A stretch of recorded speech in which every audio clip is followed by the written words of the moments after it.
В детских садах Коми не хватает воспитателей. По информации региональной службы занятости населения, открыто 82 вакансии. Есть дефицит и нянечек. Кроме этого, по всей республике активно строят новые дошкольные учреждения. И по прогнозам, уже в сентябре кадровый вопрос встанет еще острее.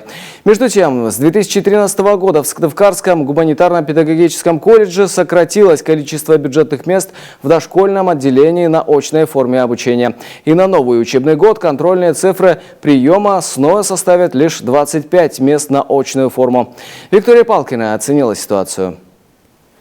Студенты-очники первого курса дошкольного отделения вспоминают свои вступительные экзамены как настоящие испытания. Казалось бы, конкурс аттестатов. Что может быть проще? Но на одно бюджетное место претендовало сразу 5 человек. Такого ажиотажа педагоги не припомнят. Переживала по поводу того, поступлю или нет. Очень обрадовалась, когда мне сказали, что я поступила, позвонили. Безумное такое счастье было. Мне кажется, все переживали по этому поводу, и со мной беспокоились мои родители, мои друзья. А объяснение ажиотажа на дошкольном отделении простое. Вместо полусотни бюджетных мест в этом учебном году было лишь 25. Ольга Сергачева считает, ей повезло. Когда поступала, все было гораздо проще. Девушка получит диплом через 2 года, но уже сегодня твердо знает, вернется в родной Синдер Лишпогосского района. У меня там уже ногами и руками ждут.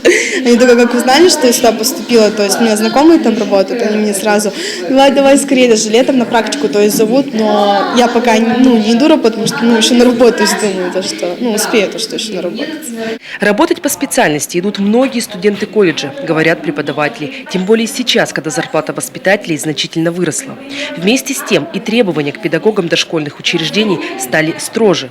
Ведь в Коми детские сады оснащают по последнему слову техники. В колледже готовы выпускать профессиональные кадры. Мультимедийной техникой снабжены практически половина кабинетов в нашем колледже. И мультимедийная техника у нас мобильная, поэтому можно поместить в любое помещение.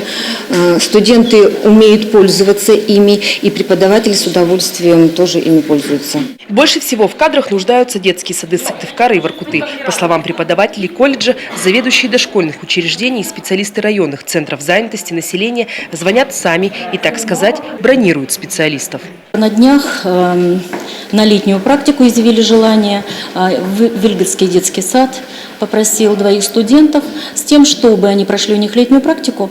И если все будет замечательно, то тогда остались у них работать. Частично решить проблему дефицита воспитателей поможет увеличение количества бюджетных мест на заочном отделении, уверены в гуманитарно-педагогическом колледже. В новом учебном году получить специальность смогут полсотни абитуриентов, раньше их было всего 30. Виктория Палкина, Владимир Шишкунас, телеканал Юрган, Сыктывкар.